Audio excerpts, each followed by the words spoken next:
The caseworker actually came out to my home and met my husband and talked to him and made sure that he was going to be a really solid support person in my life. I definitely remember meeting the intended parents for the first time. It was a little nerve-wracking. It kind of felt like a first date. It has to be a match on both sides. We both have to say yes. It really comforted me that there was such an extensive process and that they were so picky, because I think that it just shows that they are trying to make the best matches possible for the intended parents. Then in February of this year, we transferred 2 embryos, and only a couple weeks later found out we were pregnant with twins. The day of the embryo transfer was amazing. We had the intended parents there, and my husband was there.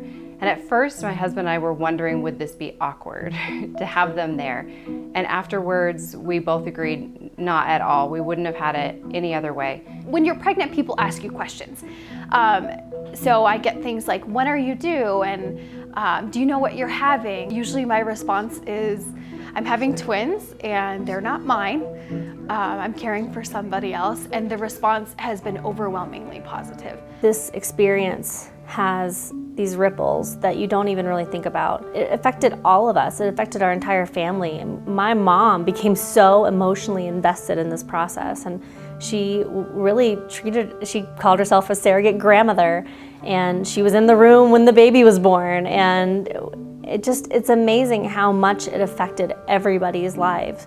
I went into this knowing that they're not my babies, they're my intended parents' babies, and seeing them as a family unit is what I look forward to more than anything. I think it's easier for them to understand than it is for most adults. You know, I think because my children were younger, it made it very easy to explain. I'm sure I over-explained and I didn't need to. They've met my intended parents several times, and so I think that helps kind of bring the whole thing full circle for them. Our monthly support group is really helpful, and I look forward to that and just catching up. I think you get really invested in some of the other girls and their story and how they're doing. Besides actually giving birth to the baby, it was the best thing that came out of the whole process. I made a best friend through our surrogacy group. We still keep in touch. We're still very, very close. The first step is to choose the right agency. And for me, ConceiveAbilities was perfect because they have seen it all before. Ask really good questions. How much support is there going to be? That's the real big key. How knowledgeable are they in the process? How many previous surrogates have they already had?